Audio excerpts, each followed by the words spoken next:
நண்பர் அவர் பாருங்க, பாரத் மாதா கி ஜெய் கேள்விப்பட்டிருப்பீங்க. நீ யாரு? சரி, சமத்துவ மக்கள் கட்சி. உடனே தேவை வந்துச்சு. எல்லாருமே நினைப்பீங்க சரத்குமார் ஐயா தன்னோட கட்சியை பிஜேபியில் இணைத்து விட்டார், இதுதான் செய்தி. அது உண்மையா? உண்மை இல்ல. அப்ப எது உண்மை? இரவு 11 மணிக்கு ஐயா சரத்குமாருக்கு ஒரு தொலைபேசி அழைப்பு வருது. ஐயா, உங்கள் கட்சி என்னோட இணைக்க முடியுமா முடியாதா? இல்லை என்றால் சகோதரி வரலட்சுமி மீது வழக்கு போடும் என்று ஒரு மிரட்டல். அன்று மறுநாளே பார்த்தீங்கன்னு சொன்னாக்க அவர் கட்சி அணைச்சிட்டார். எல்லா கட்சிக்கும் இது மிரட்டல், எல்லாத்தையும் மிரட்டுறது, எல்லா தலைவரும் மிரட்டுறது. என்ன மிரட்டித்தான் அடிமனை வைத்து இன்று ஐயா சரத்குமார் வேற வழி இல்லாமல் அங்கே சென்று விட்டார். வேற வழி இல்லை. எங்க அவன் அண்ணன் சொல்றதுதான், வாய்ப்பில்லை ராஜா, என்ன பண்ணுவேன், போராடுவேன், கத்துவேன், கதறுவேன், அப்ப என்ன பண்ணுவேன், போய் சரண்டர் ஆயிட்டேன். அதுபோல ஐயா அன்புமணி ராமதாசும் ஐயா ராமதாசர் அவர்களும் ஐயா சரத்குமார் அவர்களும் நிறைய பேர் இருக்கிறாங்க. என்ன இந்த வருஷம் சொன்ன நிறைய சொல்லிட்டே போலாம். இவர்களெல்லாம் போய் அங்கே மண்டியிட்டது போல நாம் தமிழ் கட்சியும் செந்தமிழ் சீமானும் ஒருபோதும் மண்டியிட மாட்டோம். ஏனென்றால் மண்டியிட்டு வாழ்வதை விட சண்டையிட்டு சாவதே மேல் என்று சொன்ன தலைவர் பிள்ளைங்க. அதுல உறுதியா இருக்கும், உறுதியா இருக்காரு, எந்த மாற்று கருத்து கிடையாது, உறுதியா இருக்கும். ஏன்னா இந்த அதிகாரத்தை என் மக்கள் எங்களுக்கு கொடுத்தாலும் நாங்கள் உங்களுக்கு உழைப்போம், இல்லை கொடுக்காவிட்டாலும் இன்னும் உங்களுக்கு உழைக்க நாங்கள் தயாராக இருக்கிறோம். அதை நீங்க புரிஞ்சுக்கணும். என்ன பெரிய பெரிய மேடைகள்லாம் போட்டு பெரிய பெரிய வண்ண விளக்கெல்லாம் கட்டி வரவங்கலாம் பெரிய பெரிய புத்தனை காந்தியா? சொல்லுங்க பாப்போம். எல்லாம் திருட்டு போயிலுங்க. நாம கொடுத்தவங்க சாட்சி நாம இருக்கோம்ல. 60 ஆண்டு காலம் இந்த மண்ணை ஆண்டது யாரு? அண்ணா திமுகவும் திமுகவும். தமிழ் நிலை எப்படி இருக்கு? இப்ப கேள்விக்குறியா இருக்கு. பாதி பேர் என்ன பண்றான்? போதையிலே சுத்துறான். போதை கொடுத்தது யாரு? நமக்கு நம்ம திராவிட மாடல் அரசு. இன்னொரு கூடுதலாக ஒரு செய்தி சொல்ற உறவுகளை உங்களுக்கு, இப்பொழுது நாங்கள் வந்தால் விலைவாசி உயர்வை குறைப்போம் என்று சொன்ன இதே முதலமைச்சர் இருக்கிறார். ஆனா குறைஞ்சதா பாருங்க. என் தம்பி அது என்ன சொல்றது எனக்கு புரியல, ஒரு ஸ்கூட்டி அதை கொண்டு வரான். அவனுக்கு 1000 ரூபாய் ஹெல்மெட் பையனு. ஹெல்மெட் போடுவதும் போடாத எங்க உரிமைப்பா. நான் போடாம தான் போவேன். என்ன பண்ணுவேன்? அவன் வழக்கு போடுற. எவ்வளவு போடுவேன்?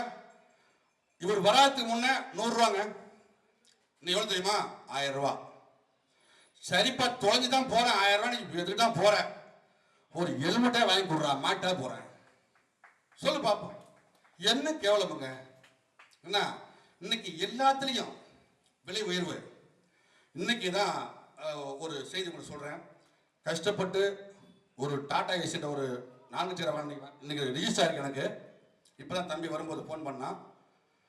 அந்த வண்டிக்கு இன்னைக்கு நம்பாட்டி போங்க 8500 ரூபா பிளஸ் 6000 ரூபா.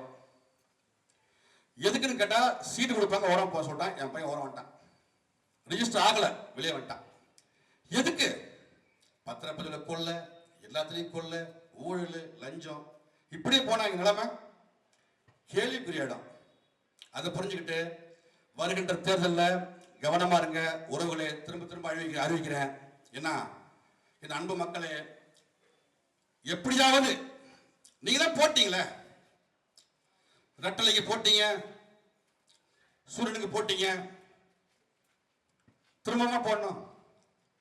ஒரு முறை போடுங்க, ஒரே ஒரு முறை சிந்திச்சு வாக்கு செலுத்துங்க.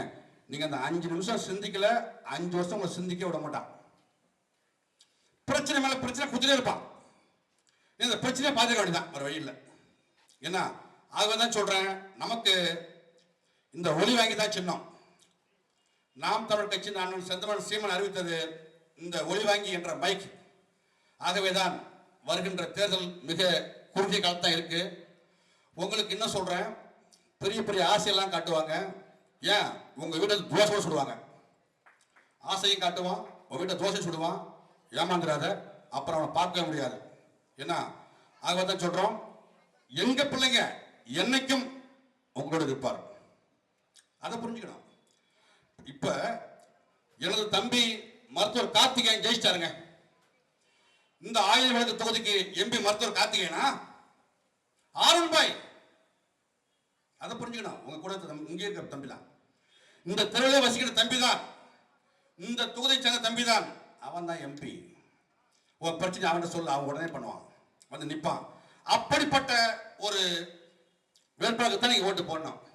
நீங்க போட்டீங்க போட்டீங்க போட்டீங்க, அவ்வளோ வாழ்ந்தானுங்க வாழ்ந்தானுங்க வாழ்ந்தானுங்க, கொடி கட்டி வாழ்ந்துட்டானுங்க. இதுக்கப்புறம் அந்த அதிகாரத்தை கொடுக்காதீங்க, தயவு செஞ்சு கொடுக்காதீங்க. அப்படி கொடுத்தீங்கன்னா நம்பத்தல்ல நாமளே மண்ணலி போடுகிற மாதிரி வேற வழி இல்லை. ஏன்னா அதுவே தான் சொல்றேன் உறவுகளே, தவறாமல் கவனமா இருக்கணும். இவன் ஓட்ட பிடிக்கிறோம்.